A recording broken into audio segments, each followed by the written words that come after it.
Un homme au foyer est un homme qui reste à la maison pendant que son épouse se rend au travail. Ces tâches couvrent tout ce qui est habituellement fait par les femmes au foyer classique, plus les réparations générales de la maison, l'entretien de la voiture et l'entretien du jardin. La femme du mari au foyer l'aide parfois à préparer les repas ou à s'occuper des enfants, mais c'est souvent lui qui assume ses responsabilités. Si ces tâches avaient commencé lorsque mes 3 enfants étaient encore petits, je ne suis pas sûr que j'aurais survécu. Comme notre famille n'était pas riche, tous les enfants ont été confiés à une garderie. Ma femme et moi avons travaillé pour gagner suffisamment d'argent pour maintenir un mode de vie de classe moyenne. Ma femme s'est inscrite à un programme de MBA dès que nos enfants sont entrés à l'école primaire, car son entreprise prenait en charge les frais de scolarité. Cela signifiait que j'avais des obligations supplémentaires pour tenir la maison pendant qu'elle suivait des cours sur le campus et en ligne. Sachant qu'un MBA lui permettrait de progresser dans sa carrière et d'augmenter son salaire, je ne voyais pas d'inconvénient à ce surcroît de travail. Amy a mis près de 3 ans à terminer son programme de MBA, conçu pour des professionnels travaillant à temps plein. À ce moment-là, les enfants avaient déjà pris le chemin de l'université. Heureusement, ils étaient tous les 3 d'excellents étudiants et pouvaient prétendre à de nombreuses bourses. Il n'en reste pas moins que 3 enfants à l'université représentent une charge financière importante. Dans une petite entreprise familiale de fabrication, je gérais le service de comptabilité. Même si je ne gagnais pas grand-chose par rapport à un comptable d'une grande entreprise, je recevais un salaire respectable. Dans la multinationale d'assurance où Amy travaillait depuis plus de 15 ans, son assiduité a fini par payer et elle a été promue vice-présidente exécutive du développement des produits. Comme pour les autres employés de l'entreprise, ce nouveau poste comprenait une allocation de voiture, une augmentation de salaire, un compte de dépenses et une partie des primes de fin d'année. Ce triomphe surprenant n'aurait pu survenir à un meilleur moment. L'économie a rapidement sombré et mon entreprise a particulièrement souffert. Ils se sont battus pendant plus d'1 an avant de vendre l'entreprise à notre principal rival. Les nouveaux propriétaires ont fermé l'usine et ont commencé à démanteler nos activités immédiatement. Bien que les nouveaux propriétaires m'aient fait une offre d'emploi dans leur usine, celle-ci était distante de 300 km. Sans tenir compte des primes, le salaire aurait été légèrement inférieur à celui que je touchais, soit environ un tiers du salaire d'Amy. J'ai dû refuser l'offre d'emploi et je me suis donc retrouvé au chômage sans aucune option. À la recherche d'un nouvel emploi, j'ai vite découvert que personne dans notre quartier n'embauchait jusqu'à ce que la récession se retourne. John, la fin du monde n'est pas proche. Ne t'inquiète pas trop, je m'en sors très bien et les comptes de l'université montrent qu'il y a assez d'argent pour que les enfants puissent terminer leurs études, m'a rassuré Amy. Même si je savais que j'avais travaillé toute ma vie, je ne pouvais pas rester assise à ne rien faire. Oh, détends-toi, sourit-elle avant de poursuivre, j'ai une longue liste de tâches importantes pour lesquelles tu n'as jamais eu le temps, alors tu ne resteras pas inactif. C'est ainsi que les choses ont commencé. À 48 ans, j'ai commencé à faire le ménage. La liste d'amis était assez longue et il m'a fallu la majeure partie de l'année pour réaliser tous les travaux d'amélioration de la maison suggérés. Alors que j'en avais terminé avec la maison, elle est passée à des projets d'aménagement paysager très lourds. Amy a continué à gravir les échelons de l'entreprise pendant que je m'efforçais d'améliorer notre maison. Elle a été promue au poste de vice-présidente exécutive senior et a reçu un salaire nettement plus élevé. D'autres gros bonnets l'admiraient vraiment et elle aimait son travail. Elle côtoyait les personnes les plus puissantes de la ville et était fréquemment invitée à des fêtes et à des rencontres sociales. On s'attendait bien sûr à ce que je l'accompagne à bon nombre de ces réunions. Je ne sais pas exactement quand cela a commencé, mais j'ai progressivement remarqué qu'Amy me traitait différemment lors de ces événements. Au début, elle exigeait que je reste à ses côtés pendant qu'elle discutait rapidement et superficiellement avec tous les autres membres de la famille. Puis, elle a commencé à m'inviter doucement à m'asseoir au bar ou à rester près de notre table pendant qu'elle s'occupait de la salle. Très vite, je me suis retrouvé seul où j'ai amusé les épouses des cadres la plupart du temps. Finalement, tout cela est devenu intolérable. Le premier soir d'un week-end dans une belle station balnéaire, elle m'a laissé avec les épouses et a disparu environ 3 heures après m'avoir emmené. Le lendemain, elle m'a dit qu'elle avait de nombreuses réunions avec d'autres hauts fonctionnaires et membres du conseil d'administration.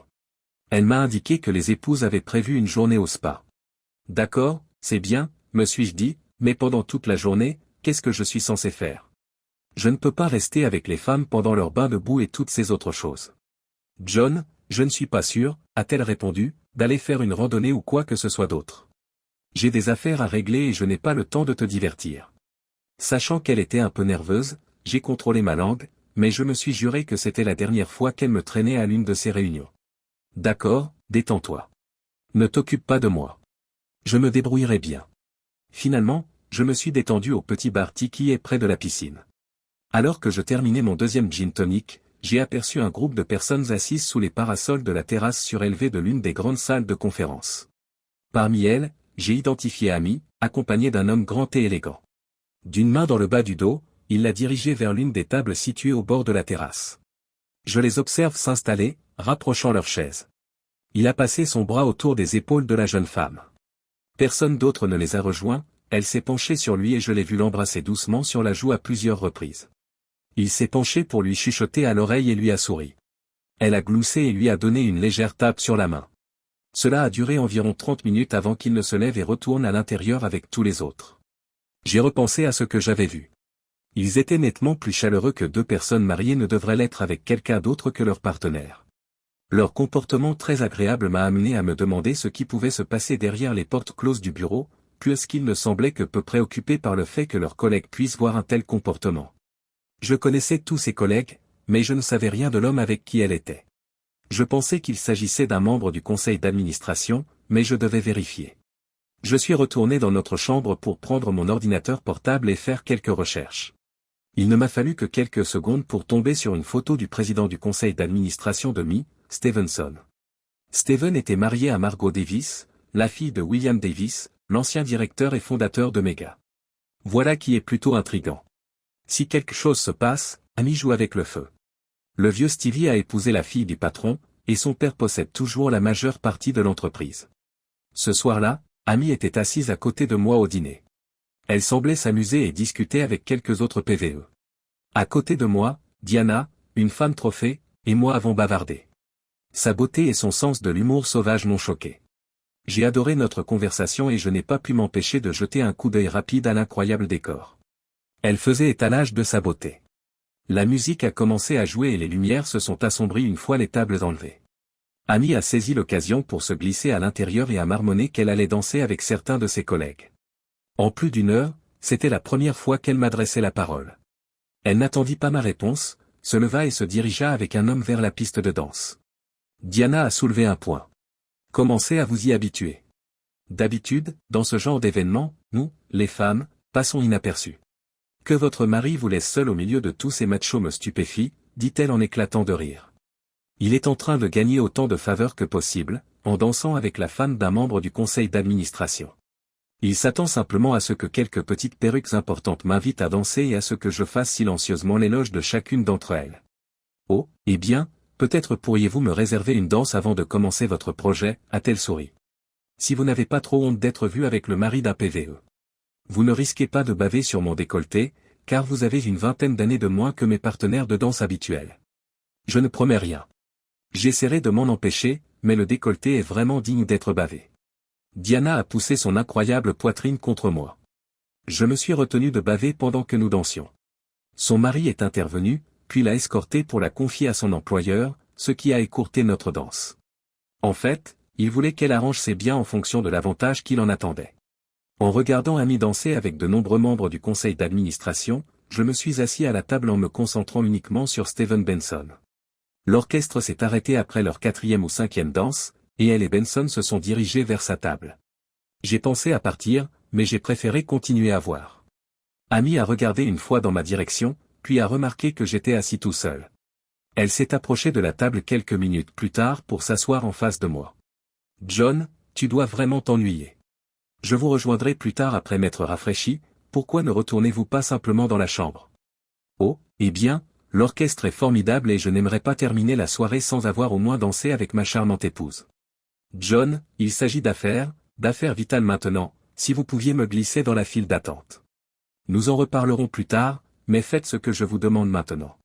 Se levant de son siège, elle est partie. Je me suis fixé sur elle. Elle m'a ignoré. Elle m'a même dit d'aller dans ma chambre comme si j'étais un jeune espiègle. Même si j'étais en colère, je n'avais aucune raison de rester assise là et d'être ignoré. J'ai attendu un peu, puis je me suis levé et je suis sorti. J'ai marché jusqu'au petit bar près du foyer de l'hôtel, car je ne voulais pas bouder dans notre chambre. C'était paisible, et j'ai dû faire le point sur ma situation. Ami était manifestement lié à Benson ou allait bientôt l'être. Même si je ne pouvais pas supporter cela, pour l'instant, je n'avais aucune preuve de la mauvaise conduite d'Ami.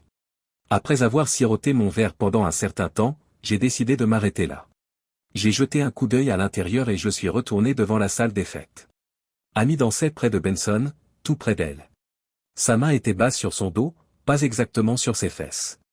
L'un des employés m'a dit que l'orchestre terminerait à 23 heures et que l'auditorium fermerait à minuit. J'ai demandé combien de temps ils allaient jouer. Assis dans mon lit, je regardais la télévision et j'ai dû m'assoupir un peu. Les lumières étaient éteintes, mais lorsqu'Amy a enfin ouvert notre porte, j'ai clairement remarqué que l'horloge affichait 1h20. Elle portait sa veste et ses chaussures. Vu son souffle, elle devait s'attendre à ce que je sois endormi. Ses cheveux étaient en désordre et son rouge à lèvres avait disparu lorsque j'ai allumé la lampe de chevet. Elle rougit considérablement lorsque je l'examine de haut en bas. Oh, Hugues. Je pensais que vous seriez endormi à point fermé. Toute la soirée, je n'ai bu que 3 bières. Je suis en colère, pas en état d'ébriété. Voulez-vous bien me dire où vous étiez? Vous connaissez mon lieu de danse. Je vous ai dit que je devais faire des apparitions et danser parmi mes collègues. C'est tout à fait dans l'ordre des choses. Ici, John, dit-elle comme si elle s'adressait à un élève lent. Essayez encore une fois de commencer par le début. À 11h, l'orchestre est parti. Que faisiez-vous donc précisément pendant les 2h30 de conversation avec Spence? Margot est en Europe avec sa mère, il est ici tout seul.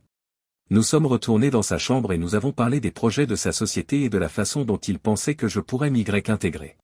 Vous n'avez donc fait que parler pendant 2 heures. J'ai laissé mes citations dans sa chambre et je suis parti seul. Puis vous vous glissez ici, talons à la main, cheveux en désordre, sans rouge à lèvres. Cela a dû être une discussion très exigeante. Réfléchissez à vos objectifs. Je dois dormir et me laver. Les réunions de demain durent encore une demi-journée. Oh, j'ai dit à Steve que je dînais avec lui le soir prochain. Votre réunion se termine à midi, nous sommes censés partir dans la matinée. Que diable sommes-nous censés faire jusqu'au dîner? Elle enlève ses chaussures et pose les mains sur les hanches. Vous rentrez chez vous.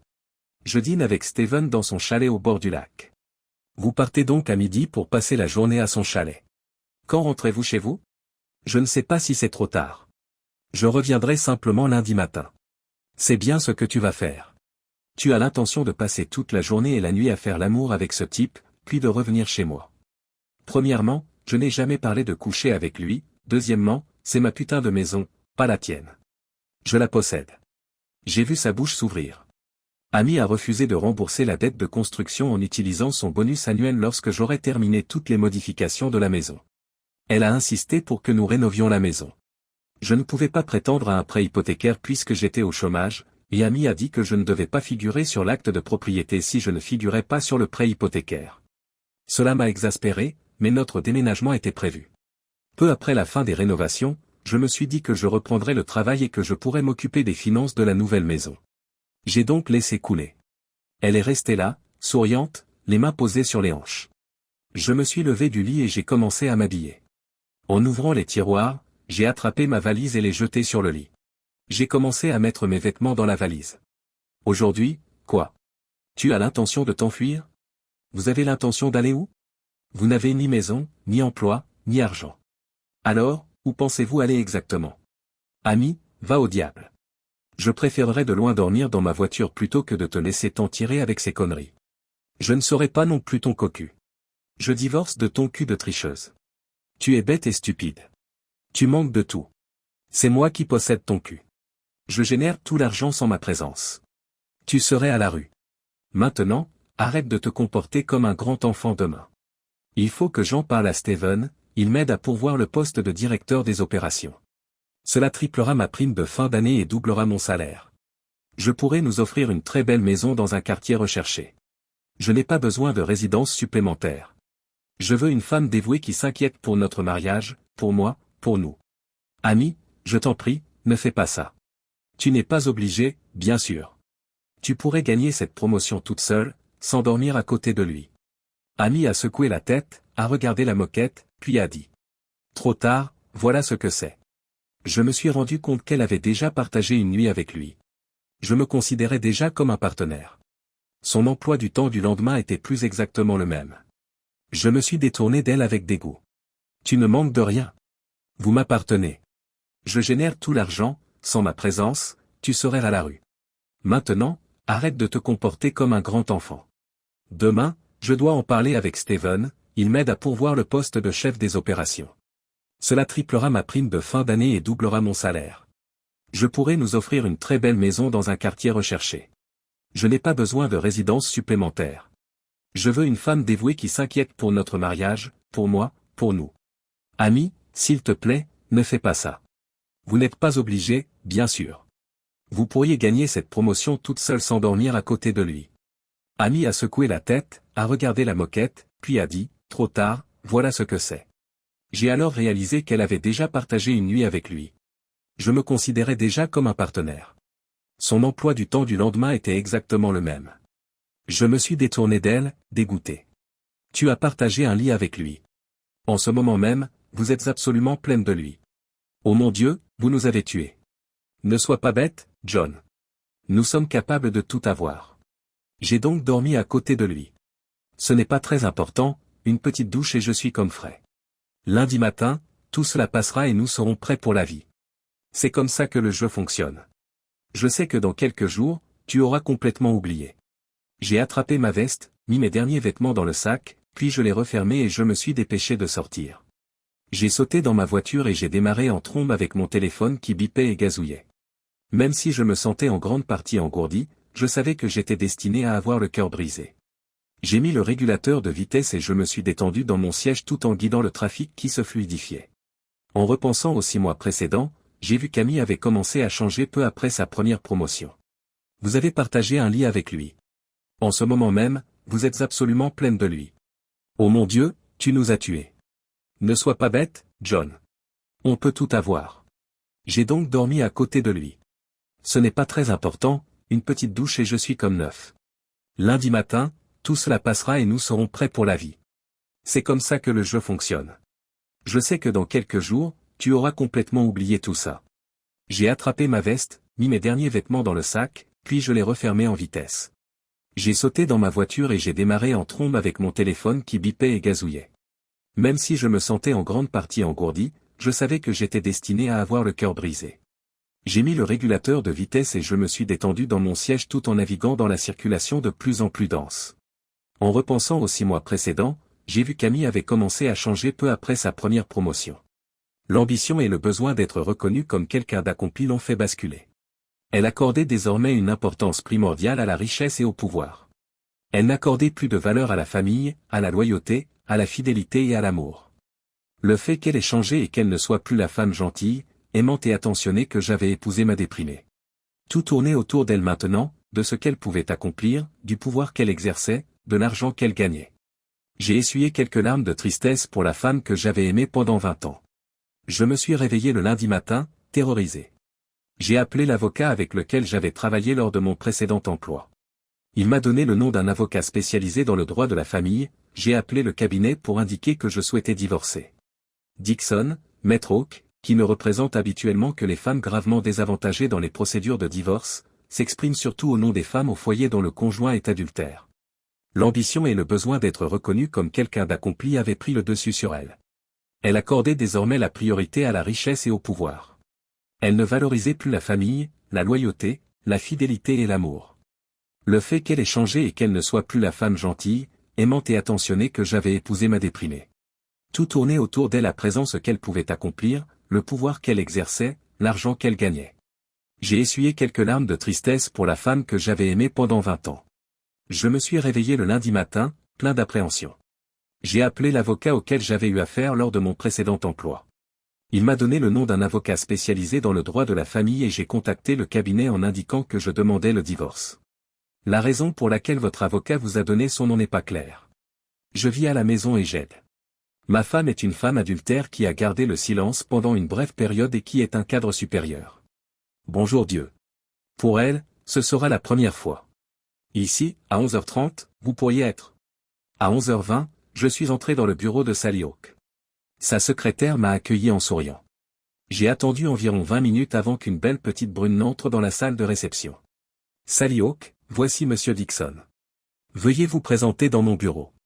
Elle a griffonné des notes pendant que je lui racontais mon histoire.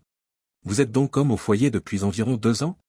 Notre division a été fermée et j'ai perdu mon travail lorsque mon entreprise a été vendue. Ma femme a récemment obtenu une promotion importante et je n'ai pas réussi à trouver un emploi dans mon domaine d'expertise. Elle m'a persuadé de rester à la maison et d'aider à améliorer notre maison.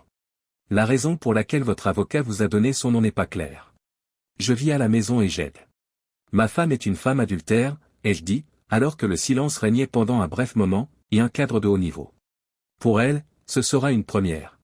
Pouvez-vous être là à 11h30 a-t-elle demandé. À 11h20, je suis entré dans le bureau de Sally Hawk. Sa secrétaire m'a accueilli en souriant. J'ai attendu environ 20 minutes avant qu'une belle petite brune n'entre dans la salle de réception. Ici Sally Hawk. Monsieur Dixon, veuillez vous rendre dans mon bureau, dit-elle. Elle a pris des notes pendant que je lui racontais mon histoire. Vous êtes donc homme au foyer depuis environ 2 ans? Notre division a été fermée lorsque mon entreprise a été vendue, et j'ai perdu mon emploi. Ma femme a récemment obtenu une promotion importante et je n'ai pas réussi à trouver un emploi dans mon domaine d'expertise. Elle m'a persuadé de rester à la maison et d'aider à améliorer notre maison, ai-je expliqué. Elle voulait acheter une maison plus grande et plus belle une fois que j'aurais terminé toutes les rénovations et vendu notre maison actuelle. Attendez, c'est donc elle qui vous a suggéré d'être l'épouse d'un propriétaire? Oui. Tout en étant libre de poursuivre son travail, elle appréciait que je fasse le ménage, la lessive, l'entretien de la maison et la cuisine. C'est formidable. Avez-vous commencé à avoir l'impression que quelque chose n'allait pas dans votre mariage à ce moment-là? Pour être honnête, ce n'est que récemment que j'ai commencé à soupçonner qu'elle me trompait. En y repensant, je crois que cela a commencé il y a plus d'1 an. Je suis ici aujourd'hui après qu'elle ait avoué sa tromperie le week-end dernier. Je suis désolé que cela vous arrive, monsieur Dixon, mais je vous assure que vous surmonterez cette épreuve et que je veillerai à ce que votre divorce vous traite équitablement. Vous avez donc indiqué que votre femme avait reconnu son infidélité. Connaissez-vous des données qui le confirment? Avez-vous consigné ses aveux dans les dossiers? Non, j'ai négligé de le noter. D'après ce que j'ai vu, je suppose que la plupart de ses collègues sont au courant de ses activités. C'est très bien. Bien qu'il n'y ait pas de divorce pour faute dans cet État, je voudrais des preuves de son adultère conjugal pour faire pression dans le cadre du règlement. Seriez-vous d'accord pour que mon enquêteur se contente de jeter un coup d'œil? Je fais appel à Master Investigation. Jacques Master est une vieille connaissance, et ses employés sont vraiment fiables. De toute évidence, avant qu'elle ne bloque le compte, je devrais retirer de l'argent de la banque. Je suppose que vous avez un compte commun. Certainement. J'utilise un petit compte courant chez Chase. La plupart de notre argent provient de portefeuilles gérés en commun. Elle n'a que quelques comptes à son nom. Très bien, quand nous aurons fini, allez à Chase et retirez tout sauf le dépôt d'$1 en liquide, mais ne me dites pas où. Je demanderai la divulgation complète de tous ces avoirs et je m'efforcerai de geler le compte d'investissement. Au moment où je quittais la banque, Jacques Master m'a ailé, monsieur Dixon. Sally Hawk voulait que je vous appelle. Avez-vous le temps de parler tranquillement? J'ai verrouillé la porte en montant dans ma voiture. Bien sûr, je suis dans ma voiture en ce moment. J'ai trouvé un parking près de la banque. La plupart des informations proviennent de Sally, mes collaborateurs commenceront à compiler les données cet après-midi. Quels sont vos projets? Êtes-vous censé vivre dans la maison? Je ne peux pas me permettre de déménager avant d'avoir encaissé une partie de nos investissements. C'est exact. Son départ n'est pas sous votre contrôle. Je vous conseille donc de déménager dans une autre chambre et d'installer une serrure sécurisée. Si vous le souhaitez, je peux demander à quelqu'un de le faire. Je souhaite également installer des caméras de sécurité le plus rapidement possible. Pour l'instant, je suis sur le chemin du retour. Je m'arrêterai pour acheter un jeu de serrure, puis je rentrerai chez moi dans une quarantaine de minutes. Pendant que l'équipe de Master installait plusieurs petites caméras dans la maison, je les fermais à clé. J'ai rangé tous mes vêtements dans la chambre la plus éloignée de mon ancienne chambre. Lorsque j'ai reconstruit l'étage, j'étais vraiment heureuse d'avoir pu ajouter indépendamment une minuscule salle de bain. Mon téléphone a vibré en début de soirée, me réveillant par un mouvement dans mon allée. Bien que je ne puisse pas voir si quelqu'un d'autre était dans la voiture, la nouvelle caméra m'a permis de voir clairement Amy sortir de la limousine. L'homme a porté les sacs à l'intérieur et est parti. En regardant les écrans divisés sur mon ordinateur portable dans ma nouvelle chambre, j'ai vu Amy se promener dans la maison en criant mon nom. Elle a jeté un coup d'œil dans la chambre principale. Elle s'est exclamée « Dan » lorsqu'elle a ouvert mon placard vide. Elle a jeté un coup d'œil dans la salle de bain, puis a quitté sa chambre. Quelques instants plus tard, elle a tiré sur la poignée de ma porte. « John, es-tu là? John, qu'est-ce que tu veux? Chérie, ouvre la porte, s'il te plaît. Pourquoi tout ce que tu possédais a-t-il disparu de notre chambre? De ta maison? En ce moment, je suis dans ma chambre. John, très sérieusement, pourquoi quittes-tu notre chambre maintenant? Laisse-moi entrer, Arrête cette stupidité tout de suite. Non, tu n'es pas le bienvenu dans ma chambre. Va te débarrasser de l'odeur de ta bien-aimée sous la douche. Quand tu seras présentable, je te rejoindrai dans la cuisine. J'ai soupiré, puis elle a repoussé mon ordinateur portable d'un coup de pied. Sur le chemin de la salle de bain, je l'ai regardé se déshabiller. J'ai fermé ma porte, je suis entré dans le couloir, puis je suis descendu dans la cuisine. Sur mon téléphone, j'ai gardé un œil sur la scène de la chambre. Quand je l'ai vue mettre un soutien-gorge sexy, j'ai secoué la tête, ensuite, elle l'a enlevé pour couvrir sa poitrine sans soutien-gorge avec un t-shirt. Bien que je comprenne ce qu'elle essayait de faire, je n'ai pas pu m'empêcher de voir ses seins incroyables rebondir alors qu'elle descendait les escaliers et atteignait la table à côté de laquelle j'étais assis. Eh bien, tout est comme neuf, beau et impeccable. Tu as l'air joyeux en ce moment? Parfaite. Es-tu fou? Peut-être que je ne serai plus jamais heureux. Tu as eu 7 secousses pendant ton sommeil. Tu nous as dévastés. Pendant 1 minute, je suis avec toi. Elle a regardé fixement, étonnée. Puis elle a perdu la tête. John Dixon, sois très attentif. Rien n'a changé. Rien ne restera inchangé. Oui, j'ai couché avec lui, tu dois surmonter ton stupide ressentiment jaloux et cesser d'agir de la sorte. Un grand marché. D'où, quoi? Qui est intéressé? Je suis resté avec lui, maintenant, quand je me présenterai au poste de chef, il devra voter pour moi. C'était du business. Rien de plus. Va ramener tes affaires dans notre chambre maintenant. Ami, combien de fois? Comptez combien de fois quoi? Quel que soit le nombre auquel tu fais référence. Tu as couché avec combien d'autres personnes? Certains l'ont fait pour s'amuser, d'autres pour le travail. Quoi? Comment pouvez-vous me poser cette question? Steven est le seul qui existe sur Terre, tu sais pourquoi je l'ai fait avec lui. Il était bon, mais pas autant que toi. Vraiment. Que tu puisses te souvenir de ce que c'était avec moi me surprend un peu. Regardons les choses en face. J'étais avec toi il y a longtemps, et nous avons fait l'amour il y a encore plus longtemps. Ce n'est pas vrai, dis-je. Amy marque une pause et incline la tête sur le côté. Nous avons fait l'amour. Il n'y avait que sa voix, vraiment faible. Si ma mémoire est bonne, tu as été très dur avec moi le soir de l'annonce de ta dernière promotion, mais c'était il y a 6 mois. En effet. Beaucoup de temps s'est écoulé. Oh mon Dieu, John, je m'excuse. Je me suis simplement laissé absorber par mon travail. Permettez-moi de vous pardonner, ma chérie. Je vais le créer pour toi. Je te le promets. Tu veux dire comme le jour où nous nous sommes mariés, quand tu as juré de laisser tout le monde derrière toi. La promesse que tu m'offres, c'est ça? Eh bien, ignore-la si c'est le cas. Je n'ai pas besoin d'autres promesses vides. Bon sang. John, il faut que tu mettes ça derrière toi. Ma liaison avec Steven est terminée. Nous vivons dans le passé. Admets-le. J'ai trop cherché à gagner son approbation. Mais c'est terminé. Reviens dans notre lit et laisse-moi me racheter. J'apprécie beaucoup ta gentille offre de seconde maladroite, mais je vais passer mon tour. Je suis sûr que tu as encore fait l'amour avec lui ce matin, même si je t'incitais à prendre une douche, cela ne changerait rien. Non, merci encore. Parfait. Soyez méchante. Vous pourriez simplement rester dans votre chambre et vous soigner gentiment. Pour le sexe, je n'ai pas besoin de toi. Je pourrais trouver beaucoup d'hommes ici. Je devrais peut-être commencer à coucher avec chaque homme de la liste. Bon sang, dans quelques semaines, je pourrais me retrouver à diriger. Amy se retourna et remonta les marches. Sally a revu les enregistrements de notre conversation avec Amy. Elle m'a conseillé de ne pas m'approcher d'elle et d'être courtois. Jacques Ski a découvert qu'Amy avait certainement eu des relations sexuelles avec le chef des ressources humaines et avec Steven avant même sa promotion au poste de CEP, 3 jours plus tard. Cependant, il n'y avait aucune preuve. L'étude a confirmé mes craintes qu'elle ait commencé à me tromper après sa première promotion importante. Je me suis demandé si elle n'avait pas menti pour obtenir le poste de vice-président exécutif senior et avoir une chance d'accéder au poste de directeur des opérations. Pour une place au conseil d'administration, que serait-elle prête à faire? Je ne pouvais tout simplement pas accepter qu'elle veuille ouvertement utiliser son corps pour obtenir tout ce qu'elle voulait. J'ai chargé Sally de la gérer.